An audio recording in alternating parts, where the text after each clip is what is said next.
Hello, Yeshua Network. I'm Nathan Wheeler, and it is nice to be back. As you guys might be able to tell, my voice is a little froggy. I am under the weather, and I feel myself getting sicker by the moment. So I am going to try to make this updated video. Unfortunately, of course, I'm started not feeling well about 3 days ago. And of course, that means I wouldn't be able to do a full video that I wanted to do today. But that's all right. We have more videos that we can do. So thank you for your patience, and sorry for the inconvenience for those of you who are waiting for this video to come. And I hope you can hear me. I have a special kind of protector on my phone, and I think it muffles the sound. So hopefully you can hear me. If you guys can't hear me, let me know.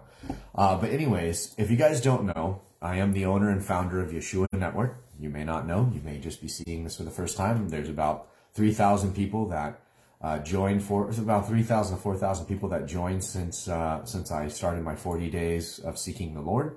And the reason I was seeking the Lord was because I had come to a crossroads in my life.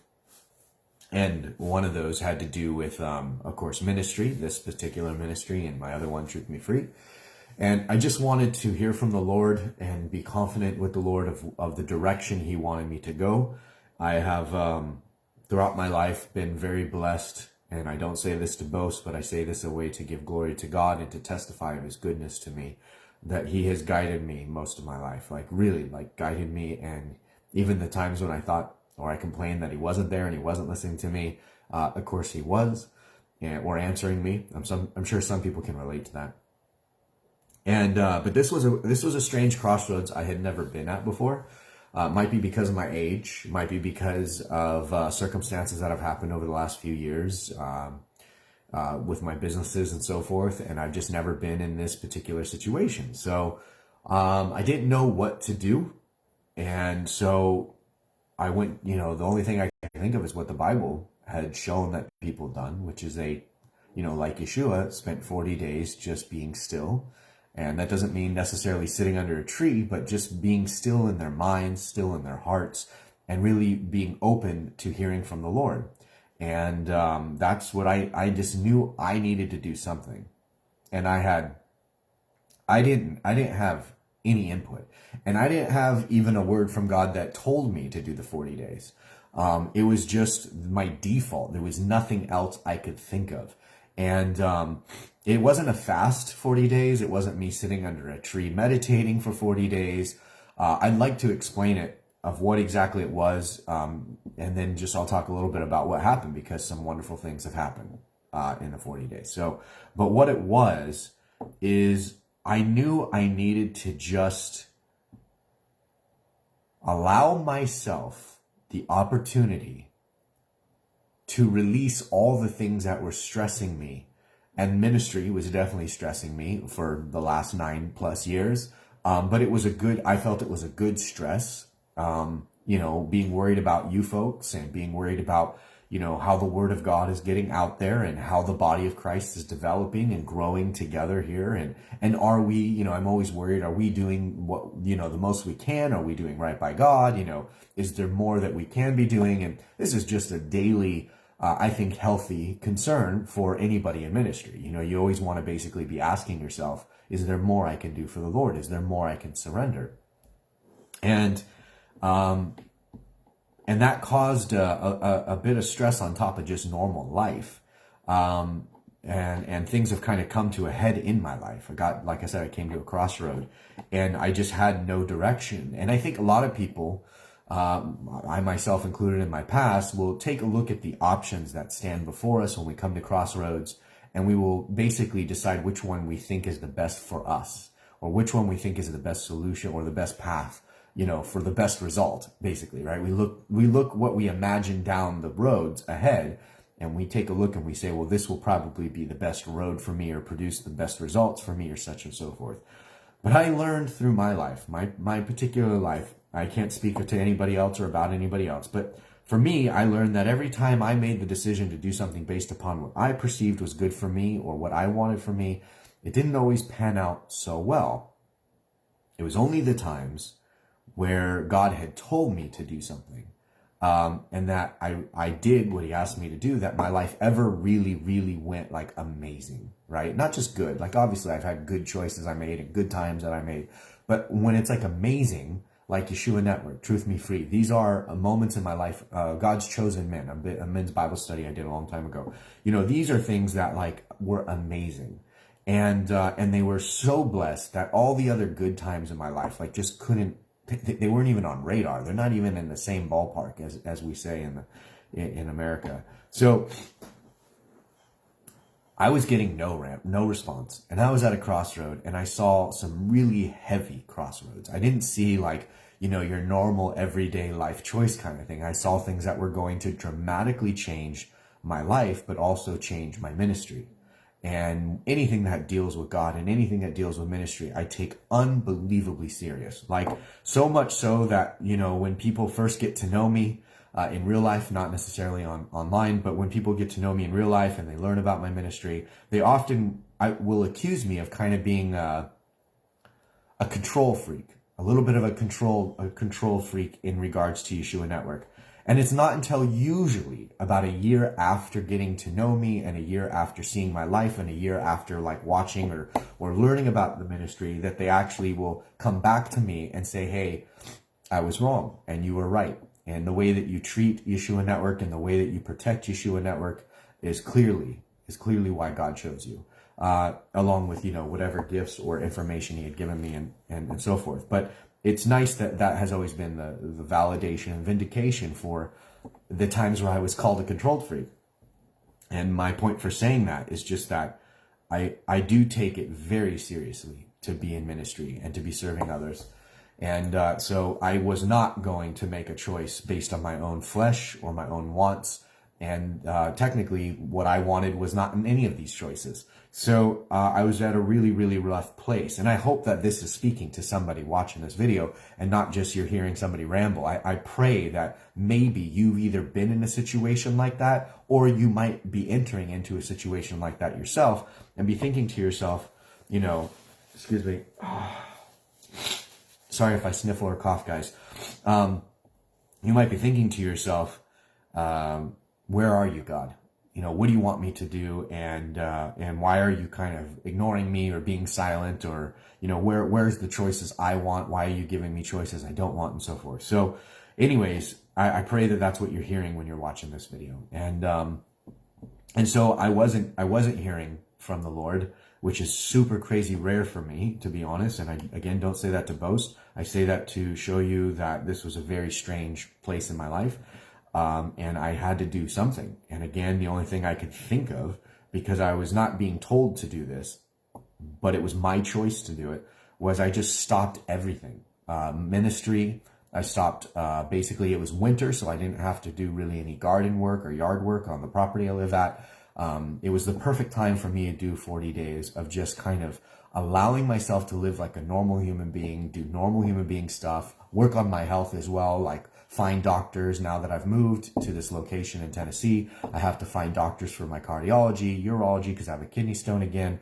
And I had to do a lot of that stuff. And this was a time for me to basically just kind of focus on my life, like my earthly existence, because I was kind of really not able to give that part of my existence the time it deserves. And so I was really like getting overwhelmed and behind, which added towards my stress. So this being still and just allowing myself to feel okay that for at least 40 days, if my whole world crumbles, it's okay. If you know, all my bills don't get paid and, you know, my credit goes downhill, it's only for 40 days. But I needed to hear from the Lord. I needed to know what he wanted for me, because I did not want to move forward I just didn't want to move forward unless it was what he said, because I don't have the energy left in me. I don't have that youthful, the future is my oyster mentality. I felt like I was pretty much a beat down, broken person, in the sense that like I didn't look to the future and think happy thoughts. And I was just like, Lord, you know, all I want is for me to either go home or you to return. Like that's what all I really want. And so it was just a really weird place for me. So I do these 40 days, again, not like a fast, not me sitting under a tree.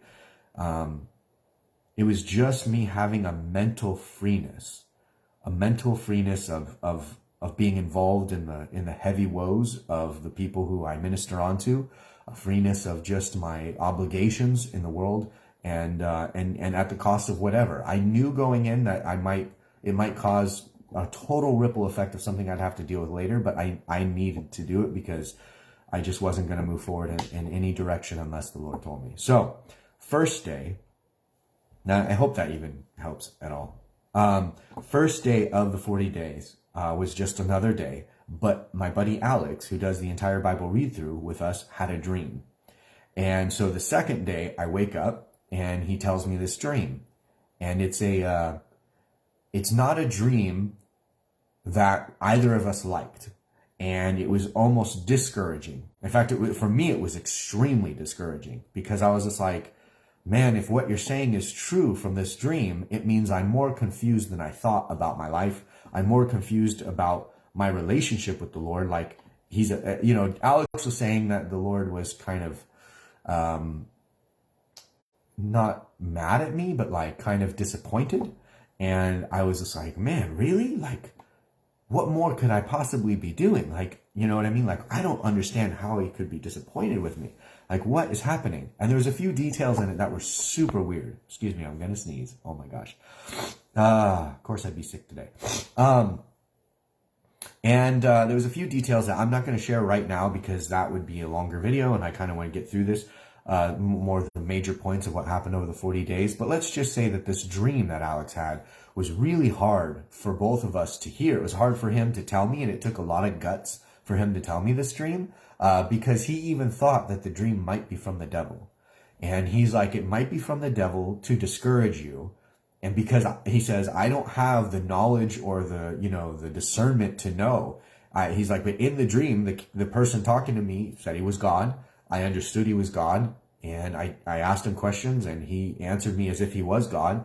But it was just such a weird dream. And there was some things that were said that were just so off-putting for my particular situation that he was just like, it might be from the devil to discourage you. And for the first 4-5 days of this 40 days, I was super discouraged by Alex's dream. So much so that Alex began to actually feel really guilty for sharing his dream with me, because he could see it was bothering me.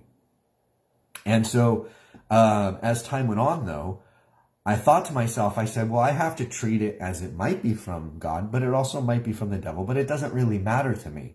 I know that God knows in this 40 days, I'm not going to make any choices based on somebody else's dream. It has to come directly to me from him, as all the other times in all the other instances of my life have done. It has to come from him directly to me. So as time was going on, ironic, crazy enough, just super crazy enough, people that I had not talked to in 2 years, people I had not talked to in 9 months, all people I needed to hear from. Like, everybody on my list minus 2 people, all the people I needed to hear from, all the people I needed to just get confirmation on things, and I don't know why none of them were getting back to me. Basically, there's this thing called ghosting, which is where you just stop talking to a person for no apparent reason, and you never give them a reason of why you're not talking to them. Well, everybody was doing that to me. Like, every single person I needed to hear from was ghosting me. Professional people, by the way. I'm not talking friends, although friends were doing it too. But it was professional people, and they were ghosting me. And I'm like, what is this? Is it me? Am I cursed? And and I was thinking to myself, well, Alex's dream might be confirmation that maybe I'm just so off the mark that's why everybody's not getting back to me. Like, maybe God has totally removed his hand of favor from me or something. I don't know. But you know how you start to have all these thoughts, and you start to doubt, and you start to question, and you just have to, at least me, I like to look at all the possibilities, whether they're good or bad. I want to look at everything, and I want to basically know what to put at God's feet, right? Because I think one of the big mistakes I personally make, I'm not talking about anybody else, but I personally make, is that I think I'm laying everything down at God's feet, and then he shows me either in a dream or in a situation, or just in his own ways, whether he just speaks to me or whatever, but he'll show me, he's like, this is the thing you're not letting go. You didn't even look at it. So during these 40 days, that was the point too, is what was I not looking at? What were the things I was not perceiving? I know I'm being vague, and I apologize. We will have plenty to talk about And it has a lot to do with the fact that I'm not feeling well. This video is probably going to be a lot longer, but so bear with me. Sorry, I know I sound gross. I'm so sorry. So, all these people were getting back to me. And somebody just asked, did I hear from my brother, Laura Hardy? Thank you for asking about that. I did. My brother was one of those people I heard back from as well. And it's like, and if you guys don't know, my brother was suicidal, and I didn't know if he died or not. The literally last thing I heard from him was a text message that said, I'm doing it. I'm killing myself tonight. And I had not heard anything from him. I had nobody who could go and check on him. I had no way of checking up on him. And so that was another thing I heard back from my brother. So, but I got like all this unbelievable feedback, and I had meetings, and I had I had phone calls after phone calls, and I met with people that I really needed to meet with so I could like look them in the eye and like ask them what's up. And all these people, you guys, contacted me. I did not contact them. I did not reach out to them. So it was like all of them, and it was like one day after another, like things just started falling in place that had not fallen in place for 9 months or 2 years, depending on what kind of topic it was that I was dealing with. And all of it happened within the 40 days, except for 2 people. And I just take that as those 2 people just must not be what God wants me to do, or work with them, or interact with them, or whatever.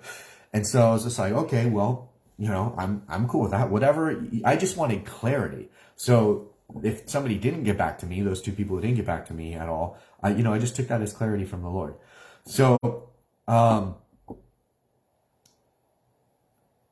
January 1st, the morning of January 1st, and I'm not a guy who does the whole what are they called? New Year's resolutions. I'm not a guy who does that. I just, the Bible says, let your yes be yes and your no be no. Don't say, oh, tomorrow we're going to go do blah, blah, blah, blah, right? Not like a proclamation, right? Like you can say you have a hope or a plan. The Bible does talk about us planning, but it talks about don't go around kind of saying, you're going to do because you have this idea. So I hope this is making sense. And so I'm just not one of those people, but for some reason, I woke up with hope on January 1st, the morning of January 1st. And I had not had hope like this in probably, I think the last time I felt hope like this was 2016, which is a long time. It's a really long time. And it wasn't anything I did. I just woke up with it. And I was like, oh, what is this? I was like, I got hope. What do I have hope in? I don't even know. I don't even have an idea. There wasn't a focal point or a concept or a thing in life that I had hope on. I just had hope in me. I felt good. I felt like I just felt like whatever was going to happen that day was going to be a good day. And it just it was really nice. I just had hope. I mean, I often think to myself, people do tell me sometimes, when they watch the videos, they say that I give them hope. And I'm like, that's great. And I'll be honest. I think I've been pretty spoiled with hope my whole life. I've always had a really strong hope. I've always believed no matter how down and bad I got kicked, I always had this hope that lived in me. But 2019, 2019, when basically COVID killed my company, I think I lost all my hope. I mean, I really do. It hurt me so bad, and I had invested so much of my life into that venture for ministry's sake, because there were so many things I planned to do for the world, for God's name, for God's kingdom, that I thought also God had given me. And I'm sure that some people know exactly what that's like too. You feel like God's I'm calling you to do this, and you feel like it. He didn't say it, but you feel like it. And so you move forward with that feeling that what you're doing or what's before you is of his plan, and then it doesn't happen the way that you thought, and so you begin to even question, well, was that even of God? So I had to deal with that, and I had to come to a place, which many of you may be able to relate to. I had to come to a place that for the first time in my life, I had to come to a place where I was okay living the rest of my life without hope. And so basically since 2019, 2020, I was really the year I started dealing with this. But I had to get to a place where I was no matter what happens, I'm just going to wake up every day.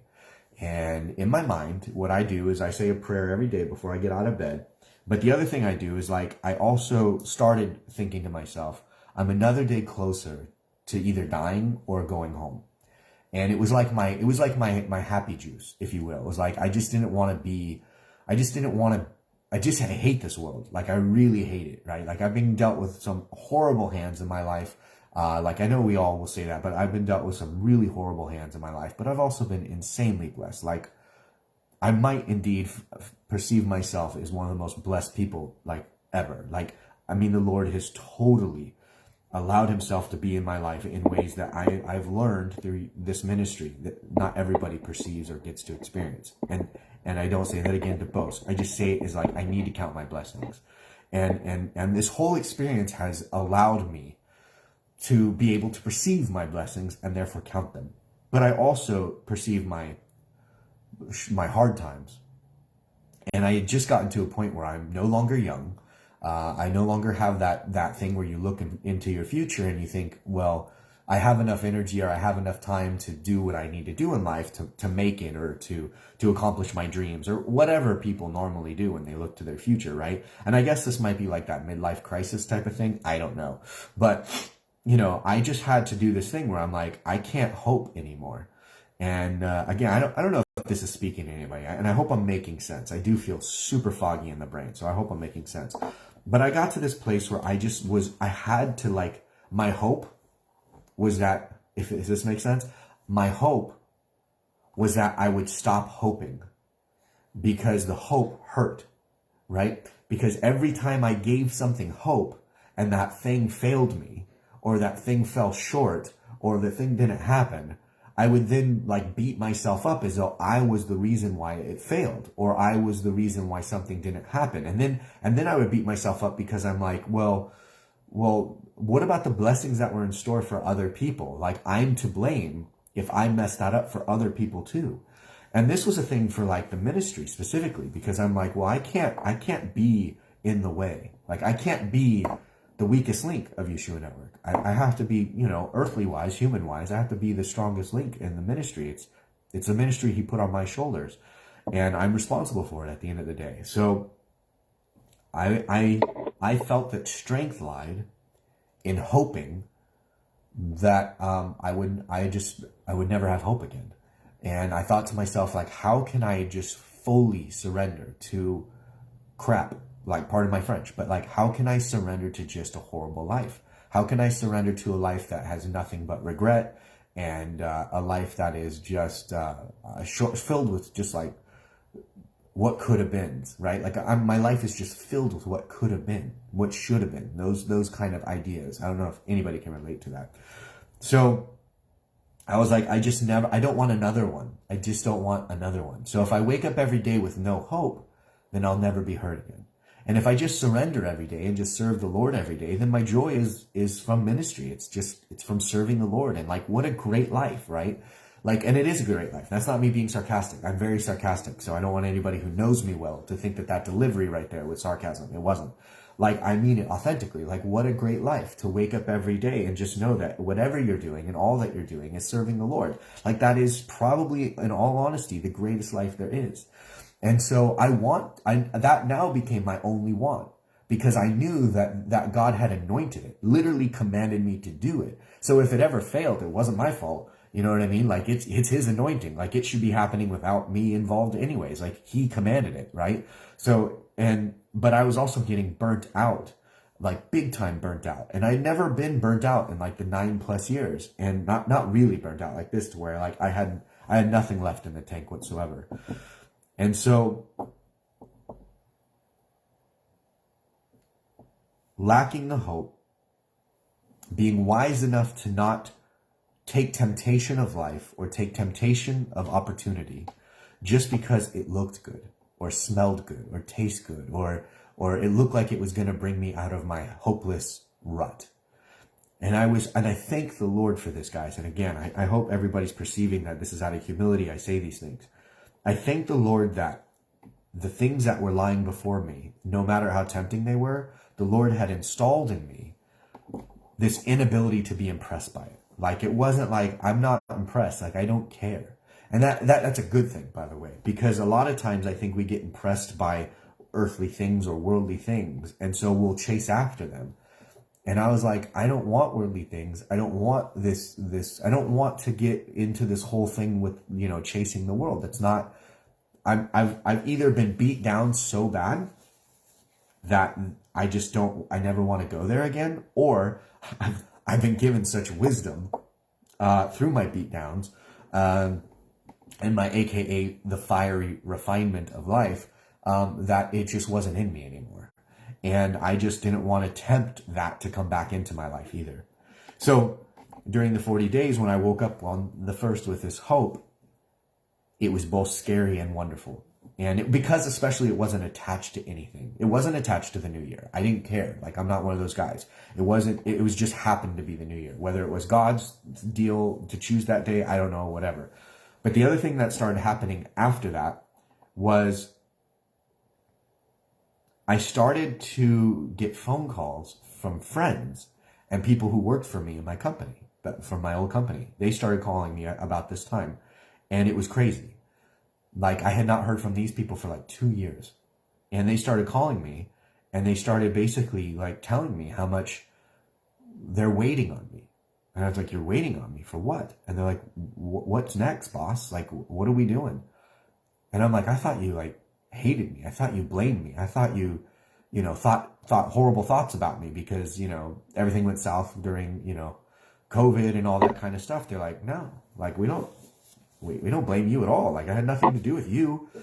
And I thought these horrible thoughts about myself that I thought they were thinking. And they just kind of let me know that, I was forgiven. And I felt like 1,000 million pounds lifted off my shoulders. And the fact, too, that they were like, whatever you do, I want in. I want to be involved with it. And I'm like, it's so strange that they're calling me during my 40 days. I hadn't heard from them in 2 years. Like, why all of a sudden are they contacting me now, right? So I took that again from God. He was providing me a healing that I desperately needed, like a major healing. And it's so funny because, as I had said, Alex had this dream. And the dream was super, super not like hopeful filled for me. It like discouraged me big time, like really discouraged me. Like, I had to fight whatever Alex had told me from this dream. And I had to be like, it doesn't make any sense.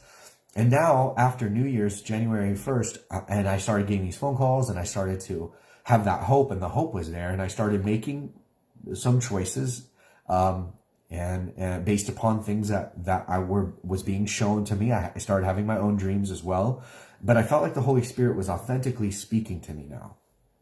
Like, very little, like just nudges. I don't know how to describe it, but I always kind of like to think of it as like, when somebody were to just pull your shirt with like 2 fingers, it's not a big force, but it's ever so slightly that, like, if you closed your eyes, you could feel what direction you're being pulled in, right? Like, that's the way that it feels to me. I don't know about you, but that's how it feels to me. And so I started getting these pulls finally. And I'm like, oh, there you are, God. Like, I missed you because this was scary. Like, I've never been without you. I've never been without the pulls. And now you're pulling me. And I was just so grateful for these pulls. And the thing that, to be honest, you guys, there was a part of me that was terrified. There's a part of me that was like, at the end of the 40 days, I was going to be like, nothing changed. I heard nothing. I didn't feel nothing. I got nothing. There was a part of me that was like, just like, because God didn't tell me to do the 40 days, it was just that I was so desperate and I had nothing else. I reverted to the biblical thing that I knew was the right thing to do. And so I did give up some supplications. I took none of my sleep pills. I have a horrible sleep problem. I always have. I didn't take any sleep pills. I allowed my sleep to be completely ruined and off, and I was all over the place. Might be why I might be sick now. I was also hanging out at Alex's house, and one of his kids were sick, and I probably just got it. But when you don't sleep, your immune system gets kind of poopy, right? So, but the thing is like, this was all part of it, right? Like, I had some supplication, but it wasn't about fasting. It was just about supplicating and really letting the Lord know I'm serious about this, that I really want to hear from him. And so finally I'm hearing from him. I'm getting the tugs. And this is so cool. I know, build up, right? Everything that Alex's dream had said, like, in 3 or 4 days, towards the end of the 40 days, all made sense.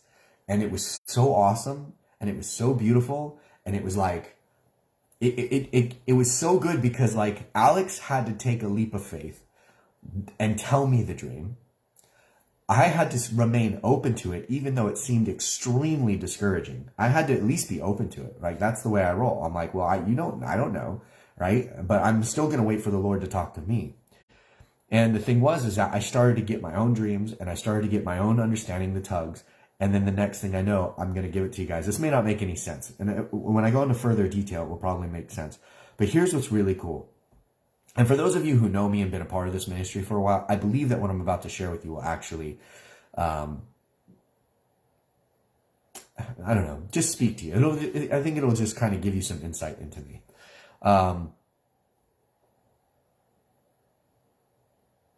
I have been an absolute stickler with, not quote unquote, really like doing the whole monthly campaign as a lot of churches do or online ministries or radio ministries do for donations. For sure, I've never asked for tithes.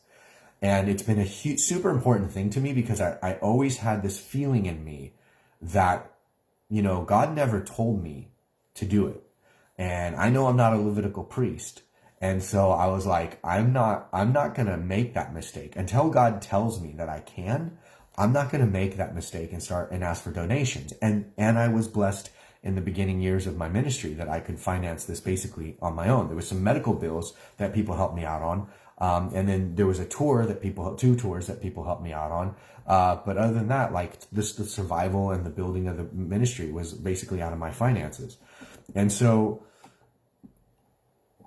when I knew that I'm basically, I've been doing this solid for 3 years, like a total full-time job.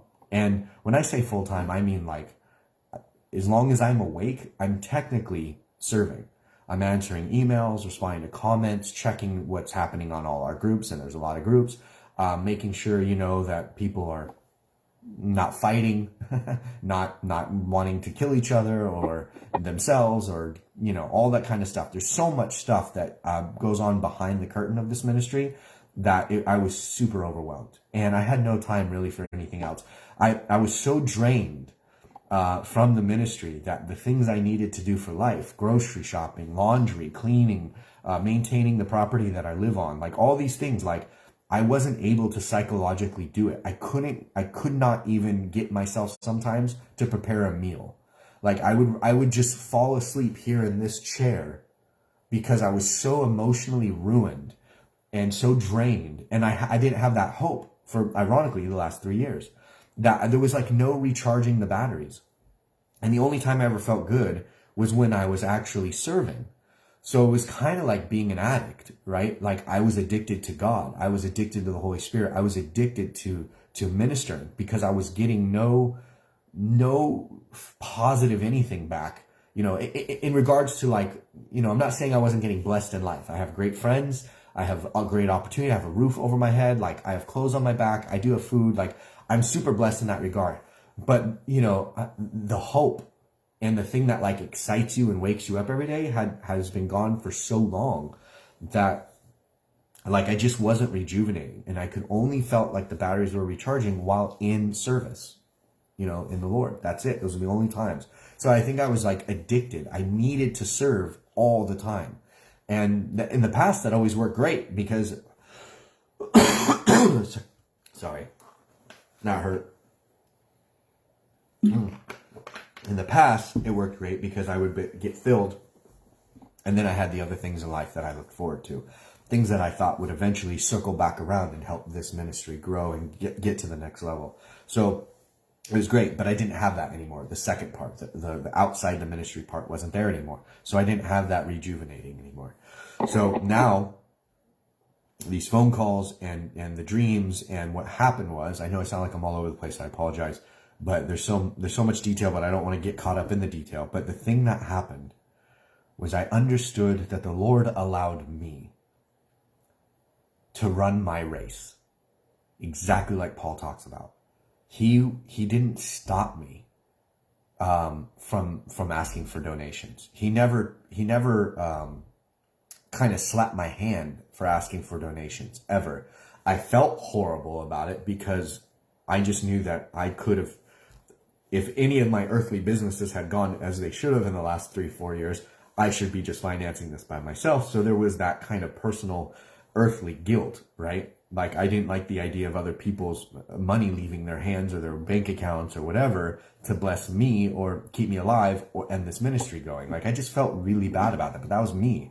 And so I suffered as much as I could over the last 9 years. Not like, I don't want to say like suffered as in like I'm complaining, but it was my choice because that was the level of service I wanted to give. That was what I wanted from me, and I got what I wanted. I served to the absolute fullest degree that I wanted to serve. And I look back on it, I have no regrets whatsoever. The only thing I was curious about was God happy with me? And the thing about Alex's dream, where he said that God was kind of like a little upset with me, or not like disappointed or not angry, but just kind of like, about Nate, Nate, was that I was lacking faith. Because I was like, I just didn't think that God was still with me in that particular aspect of my life. Because I was used to him telling me what I have to do, whether I like it or not. And now he's not. And what's really cool is, I hope this makes sense. What's really cool is that I made the choices. After God said, go do the ministry, I did the ministry. But he didn't tell me every single thing of how to do it. He just said, this part of your ministry is going to be anointed. It's going to be blessed. It's going to have this result. But he didn't tell me how to do it. He just was like, you're going to make videos on the internet, give your testimony, and just tell people what you know to be true. Well, I know the Bible is the truth. I know not to listen to any other human and just read the Bible for yourself. And I believe in the Holy Spirit. I believe the Holy Spirit's still alive. I believe the Holy Spirit's still with us. I don't believe it went away. I believe it will be with us until Christ returns. And so I state the truth as I know from the gospel. And then I tell people to read the Bible and not listen to me. So, excuse me. Sorry, it's so gross. Okay. So he didn't tell me how to do it, but so I just did the best I thought I could. I just did everything I thought I was supposed to do. And there were things that I did that didn't work. Some examples. There was things that I did that I never said that God told me to do them. Waking up the daily morning passages. We just ran out of passages, which makes sense. There's another way to do it, and we might do it a different way, but that was something I wanted to do, but it wasn't God told me to. God did tell me to do #BeTheLight because I asked him, how can we be unified? And he gave me #BeTheLight. He did tell me to do EBRT, entire Bible read through.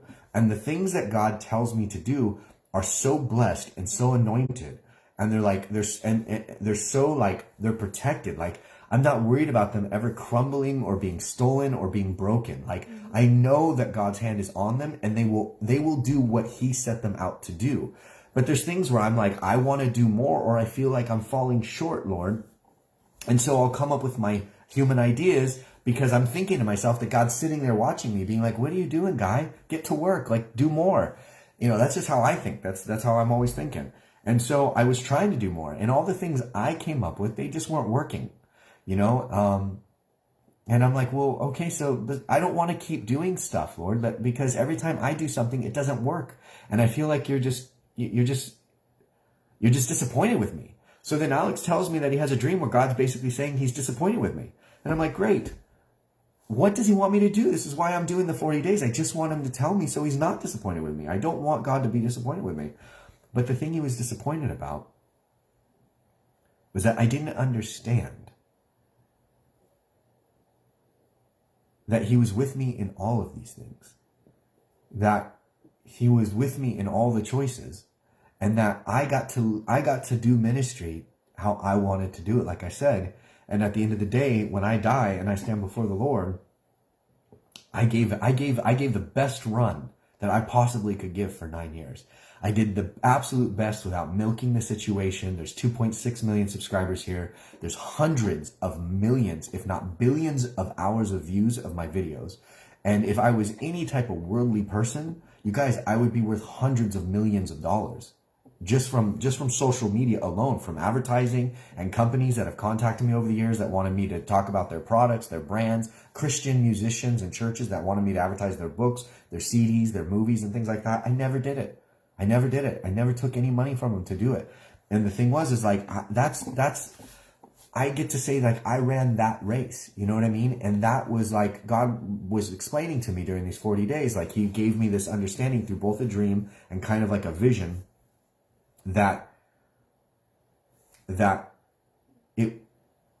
he was happy that I ran the race how I wanted to, because if he had just told me every detail of what to do, then what would be the value of it, right? I'd just be a puppet. But because I ran the race till the point where I literally broke and I like had nothing left in the tank, to the point where I had to do the 40 days. I wasn't hearing from him. I wasn't feeling him. I had no hope. But I ran to that point to where I was completely and utterly destroyed. And like that, he made me realize, like, he's proud that it ran that way. He's proud of me that that it happened that way. And the reason why he was upset with me is because in Alex's dream, he goes, don't you think Nathan's my friend too?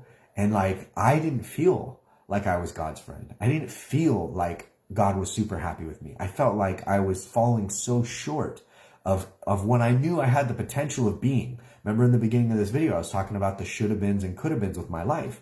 And I'm looking forward to my future and looking at it like, no matter what happens from here, it's like, I just don't see anything good coming because, all the shoulda, woulda, couldas, right? I don't even want to look to the future. I just want to wake up every day and hope today's my last day on earth, whether he kills me or whether it's rapture day, whatever. I just want to go home. So, and not in a morbid way, in the sense that like I've already experienced him and he's so amazing that like nothing here has flavor. And I've talked about that in other videos in the past. So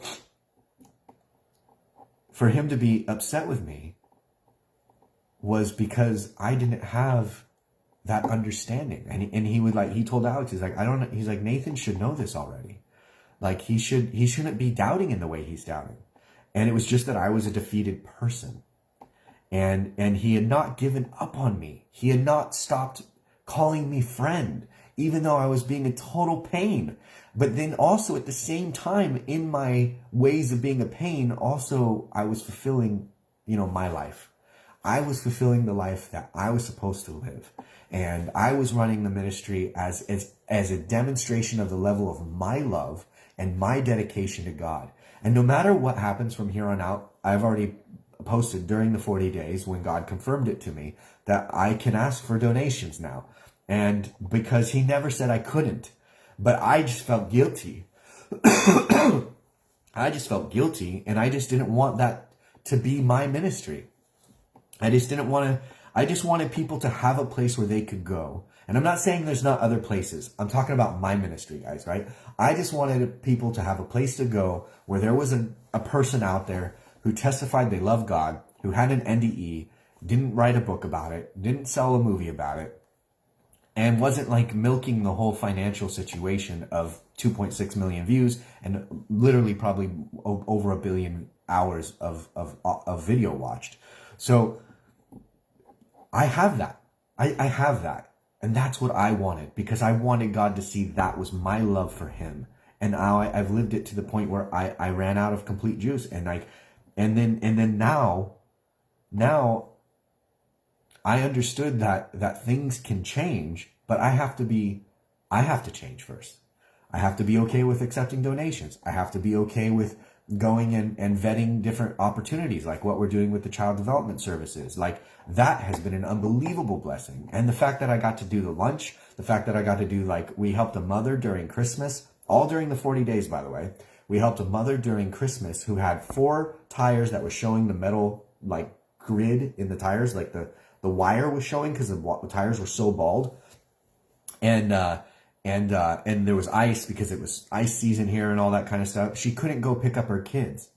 And so Yeshua Network, guys, we helped her get 4 new tires. And she got her kids before Christmas so they could spend Christmas together.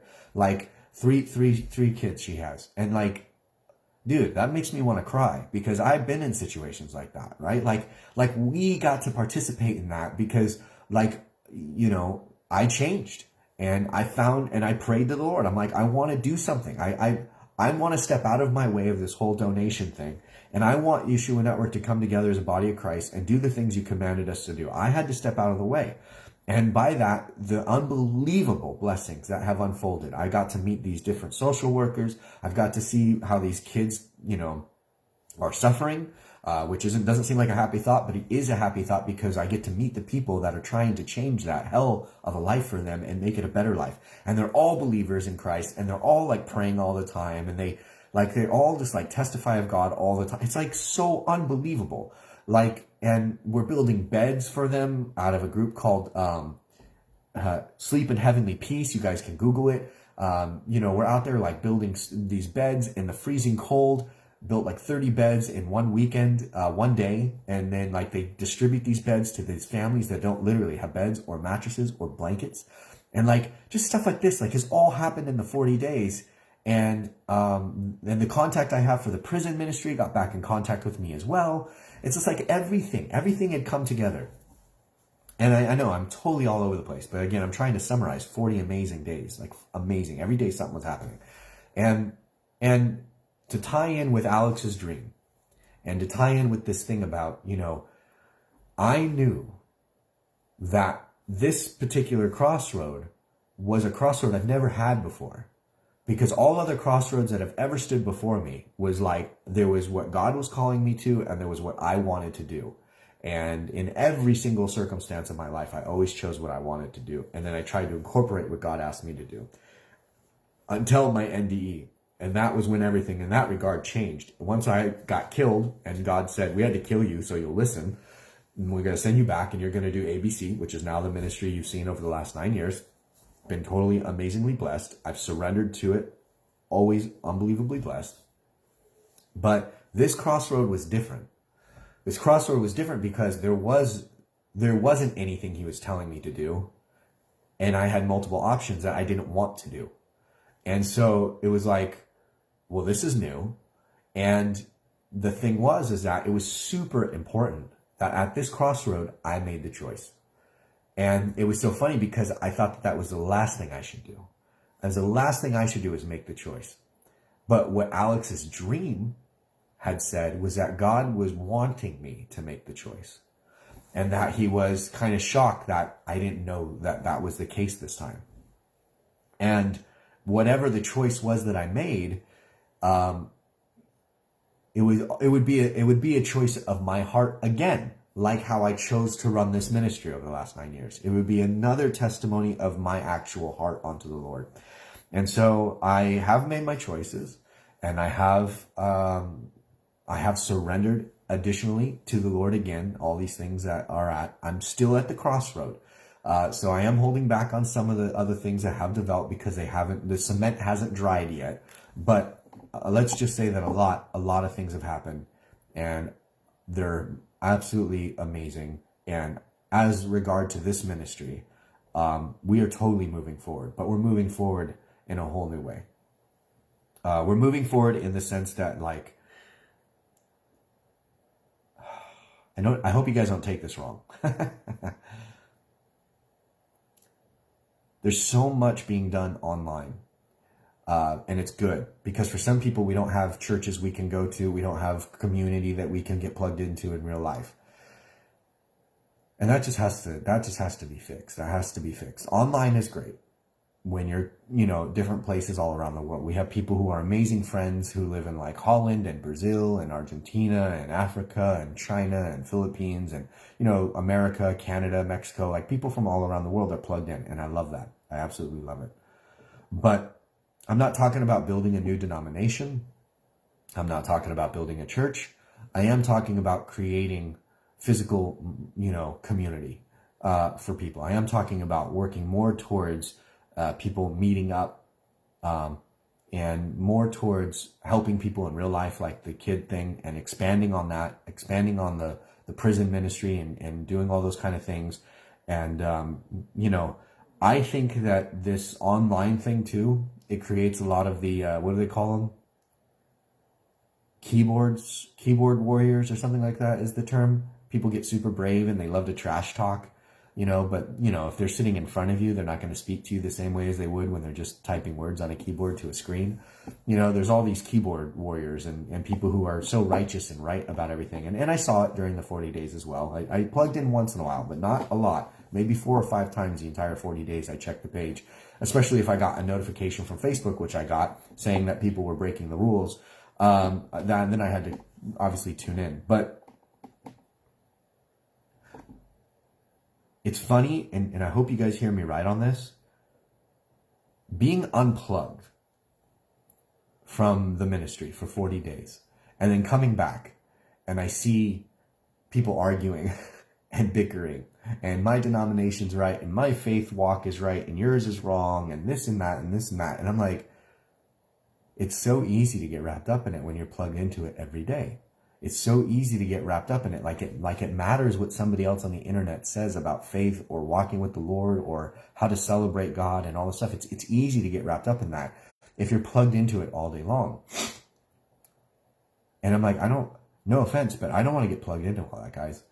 I don't like the fact that you guys bicker. I don't like the fact that I've bickered in the past. So I'm not throwing myself like out of the wheel here. I'm totally in it. But having my 40 days, I realized like, it doesn't make any sense. Like, it doesn't make any sense that we fight as much as we do as believers. It doesn't make any sense. It's obviously the devil. And I see the way that some people who think they're righteous word sentences, and it's super unrighteous. And I'm like, how can you not see your unrighteousness in your self-righteousness, right? Like how can you literally not see it? And I asked myself, like, when I come back, do I go in and just start trashing all these people like maybe I used to do? Or I'm just like, who do you think you are? You know, you need to get a dose of humble pie here. And then I realized, like, that's what I'm not going to do anymore. Like, if you guys want to talk trash, I gave you a whole page for it. It's called Copy and Paste Ministries. And some of you wrote me while I was away, and you said that you were going to leave Copy and Paste Ministries because it had gotten filled with trolls. And I'm like, that's exactly what it all is. To me, Copy and Paste Ministries is nothing but trolling. Like, you're just trolling each other, but people got in there and trolled in a way that you didn't like to be trolled. And so then some of you complained and said, we're going to leave Copy and Paste Ministries if you don't fix the trolling. And I'm like, I'm not going to fix the trolling in a group made for trolls. Like, if you give the room for trolls to troll in, they won't troll the rest of the page. That's the point of the group. And so when you threaten me that you're going to leave Copy and Paste Ministries, I'm like, you're really not getting it. Like, you're really not getting it. Like, I haven't changed my idea about Copy and Paste Ministries. It's designed for trolls. To me, it's all trolling. So that's what it's for. And like, if you can't handle it, it's like I've said in other videos. If you can't handle an online troll, how are you going to handle the police when they come knocking on your door and wanting to take away your kids because you believe in Christ or you won't take the mark of the beast? Like, how are you going to be able to handle? How is your skin getting toughened up if you can just jump off of a group? If you can just hit Control-Alt-Delete and get out of there? If you can just put mute, right? Like, you're not building any tough skin for that. And it's like, you have the group. You have the ability to say what you want to say, and you have the ability to not hear what somebody else is saying. You know, that's real life.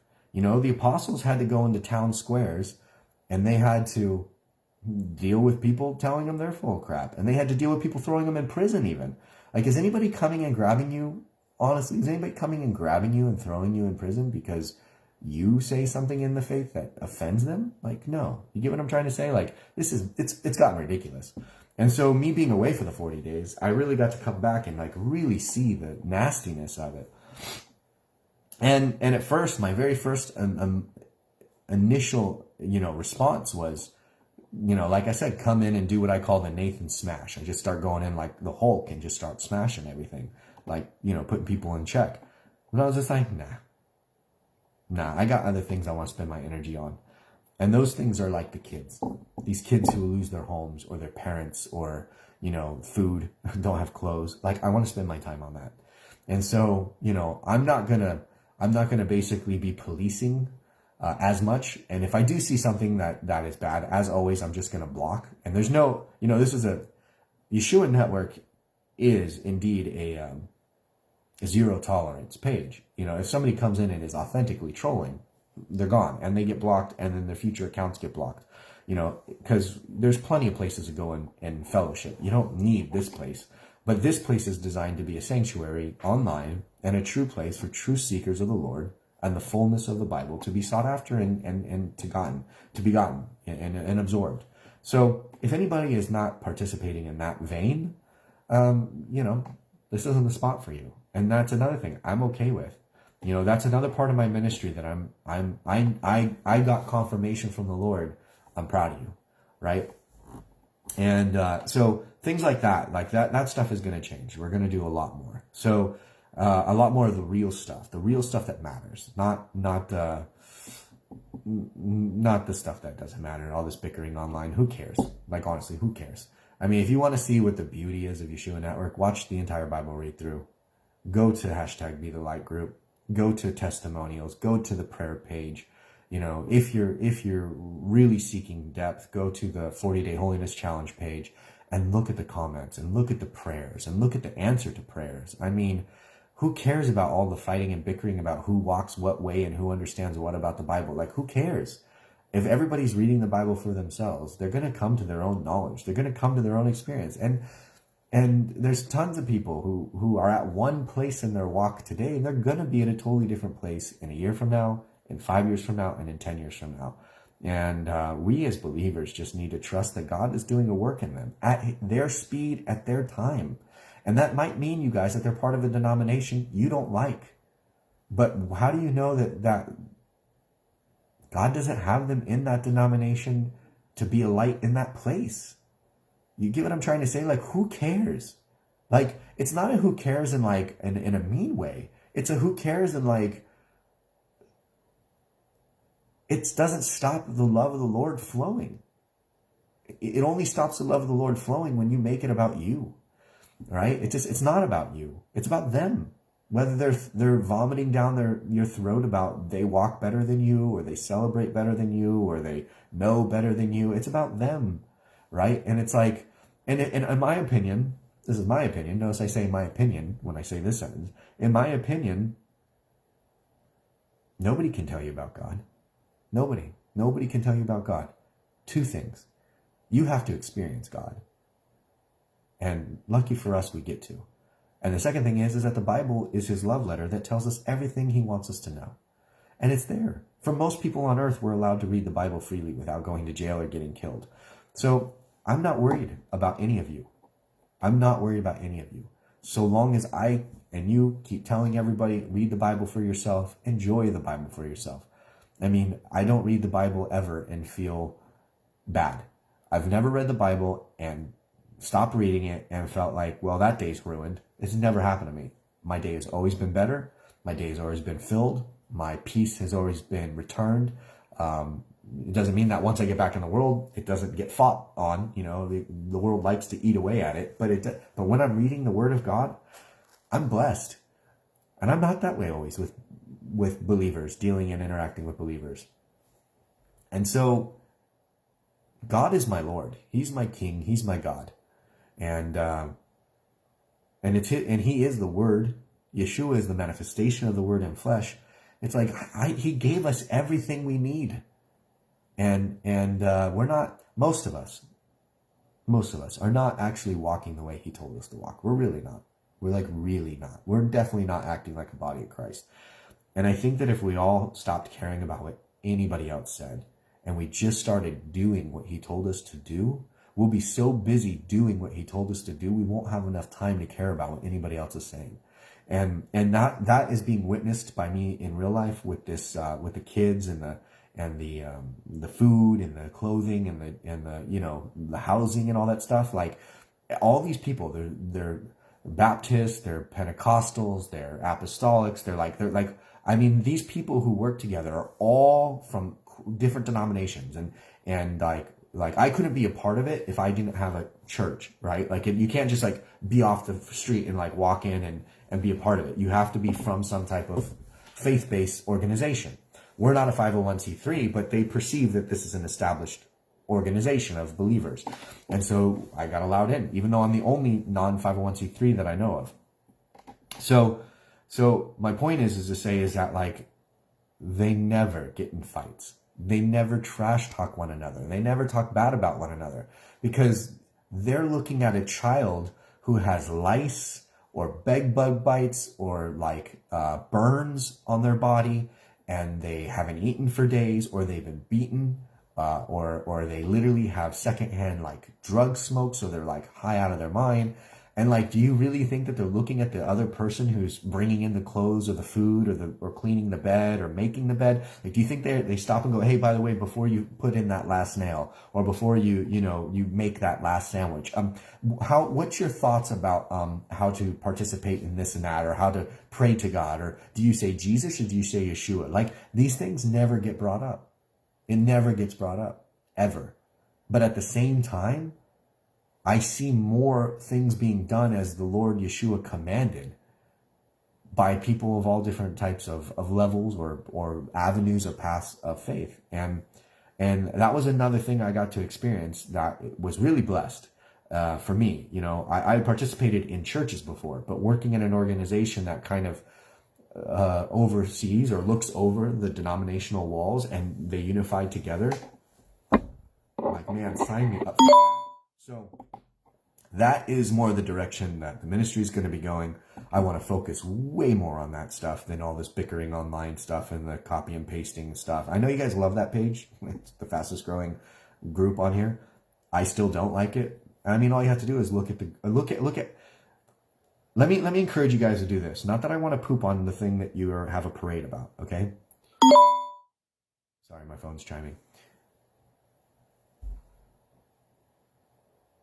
Look at how people are wording things on copy and paste ministries.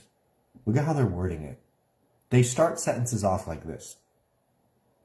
Since most of you don't know the Bible, here's some Bible passages. Since most of you aren't preparing for the end times, here's some end time passages. Since most of you don't participate in the holidays that God commands us to participate in, let me tell you about the holidays. It's just like, that's not humble, man. That's self-righteousness. That's not righteousness. That's self-righteousness, right? Because they're not giving testimony. They're starting off their sentences with prejudgment of strangers they have never met and never talked to. There's 3,000, 4,000 something people on there. There's 2.6 million people on here. And people are starting sentences off with, you guys are not right in this and that. Like, did you interview them? Did you do a poll? Did you get to talk to every single one? Did you find out where everybody is in their walk? Did you find out if they even have food or a roof over their head? Are they suffering with drug addicts? You know, are they in prison and I don't know, maybe they have internet and they get to watch this. Like, we don't know anything about any of us, really. Like, who knows anything about any of us?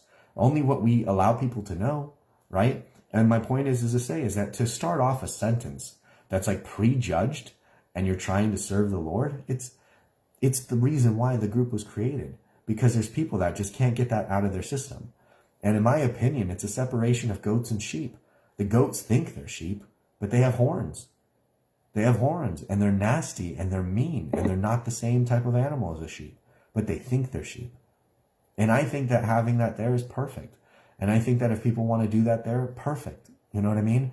But if you go there with these new set of eyes, and you look at the comments, even some of the nicest comments, even some of the most encouraging comments have this little jab in them, this little dig into all the other readers, right? You get what I'm saying? Like, it's just like this dig. It's just like, why do I want to hear from you? I could read the Bible. If I want to know about God, who are you to tell me? I just read the Bible itself, and God's not going to take a dig at me. You know what I mean? I take a dig at the Pharisees and Sadducees, which I can relate to. I can be like, oh yeah, I've acted like them before. But that's God doing it. And if there's anybody there who has a right to judge me, it's this guy. His name is Yeshua, and this God that his name is Jehovah or Yahweh. So, you know, I got enough judges to judge me. What I need to do is be spending more time on what he commanded me to do, and spending less time thinking about what anybody else thinks about me or my walk or how I live, which is also playing into the fact of, you know, asking for donations. I know that there will be people that will leave this ministry. I know that there will be people who have loved this ministry because I never did that. But those people also are not people who ever donated, ever. And maybe they did a couple times, but they didn't do enough to like help me survive, right? But they'll take from this ministry. They'll drink from this cup and then walk away. And it's like, that was cool. That was cool for 9 years because I could do it. Because I was healthy enough and I was fit enough and I had the stamina and the energy and the focus to do it. But it's okay for me to be drained and for me to need help to help more, and for this to grow, because this has reached a stalemate. We've been at 26 million subscribers for about 3 years now, and we were growing at 280,000 a month for basically the first 7 years. And then we kind of teetered when Facebook changed its algorithm on us, and we've stopped at like 2.6 million. And we go up and down about 40,000. We go up almost to 2.7 million, then we drop back down to about, I don't know, like I said, 40, 60, 80,000, something around there. So yeah, it's just like, there's just a lot of clarity. And I feel good. There's nobody that can take away my ministry over the last 9 years. There's nobody that can come to me and say, even no matter what happens in the future with Yeshua Network, no matter how big it gets, no matter how much money we raise, no matter how many orphanages we build or homes we build or beds we buy or clothing we buy, like if it becomes like focused on money that goes towards helping and being a blessing, like I don't even care anymore. I've lived my life in a way that I have totally demonstrated my authenticity to God. And there's nobody that can take that away from me. And I have absolutely given my all. And I have absolutely have my heart in the right place with this. So it's just been good. It's been good. I needed it. I needed the first 9 years to be like this. We're going into the 10th year now. And I am so grateful. I'm so grateful that the Lord allowed me to run the race I've ran. And all this from the last 40 days, guys, did I understand. And that was why God, I think, was upset with me. He was like, how do you not know that I'm happy with you? Like, how are you beating yourself up? Like you've done good, he didn't call me necessarily good and faithful servant, but he did say, you've done good. And he's with me in the choices that I will be making in the future, because he knows why I make them. And the thing is that I've doubted why I make them. I don't know if anybody can relate to that. He knows why we make them, but I doubted why I made them, and I've doubted, like I said, if the Lord was happy with me, and moving forward, I just know that there's some things that I hope to share with you in the next 3 to 4 days, and I think that it's going to be so exciting. I'm biting my tongue like you would not believe. I think it's so exciting what could potentially be that it's just, I'm biting my tongue. I don't want to give away anything. I'll end that there. But now the end of the 40 days is here. I'm back. We're going to not be doing EBRT this week because Alex unfortunately is out of town. We are going to be picking it back up the next week. So I think we're going into, I don't know what it was, but I'll post it. And we're going to be reading. I know many of you have read ahead. Excuse me. I know many of you have read ahead, which is great. I'm very glad you did. And I look forward to reading with you. I look forward to finishing the Bible with you guys. I mean, it is like the highlight of my life. I absolutely love reading the Bible with you guys. I love the depth in which our entire Bible read through goes. I've never seen or heard of anything like it. And I am super, super blessed. Not to pat myself on the back here, guys, but I'm going to say this. I'm super, super crazy blessed that the entire Bible read through is on my watch. And I'm super blessed that the Lord allowed me to be a guy who spoke the talk, walked the talk, talked the talk, and walked the walk. And, even this 40 days, I hope that many of you saw it as me practicing what I preach. That I sought after the Lord and I didn't make choices based on my flesh or out of my own calculation. That's really important to me. And I hope that somebody got all the way to this part of the video. It's really important to me that you guys see that. Not that you hear me just give good advice or give good, explanations of the Bible or, good stories or I don't know, whatever it is that you do like about this ministry. Like, it's important to me that you don't just get entertained and educated, but that you perceive that I am somebody who lives the life I proclaim we all should be living. And I know that now. I know that I'm not perfect. I know that I still sin. I know that I still struggle. Obviously, 40 days, hello. I know I still struggle. I know I fall short. But the thing is like, no matter what's happened to me, I receive the message from the Lord in these 40 days that he loves me and that he's proud of me and that this is good and that what he's given and what we have here is good. And that I just need to trust that whatever happens, I can trust that my heart is in the right place because I have that resume. I have demonstrated to myself, to the world, it's been recorded, and I've demonstrated unto the Lord that I am about him. And that is something nobody can take from me. And I'm just so blessed by it, guys. So no matter what happens in the future, you may not like it, it may be weird, but in a good way, I don't care because it's all towards being a blessing unto him for his name and for his glory. And if you're about that, I think you're going to continue to love what we do here at Yeshua Network. So on that note, I hope to have less illness so I can talk without sniffling, coughing, and having runny nose in front of you. I hope to have some input for you in the next about 4 days. So maybe Thursday, I'll do another video. If I'm feeling better, I could possibly just make another follow-up video. And if you guys have questions about the 40 days or about, or want to share a testimony of anything that's happened to you in the 40 days, I'll do a live Q&A when I feel well enough. And I'd love to hear from you guys on that. I'm about to sneeze again. So be blessed, be the blessing. And thank you, before I log off, to every single person who has contributed to this ministry by your participation in any of the groups, including copy and paste. But anybody who's participated, I thank you. I thank you for crossing paths with this ministry. I thank God for you. I thank God for your participation. I thank God for your ability to support myself and what we do here and for the kids. We will be doing another fundraiser for the kids. We reached our goal last time in 22 hours.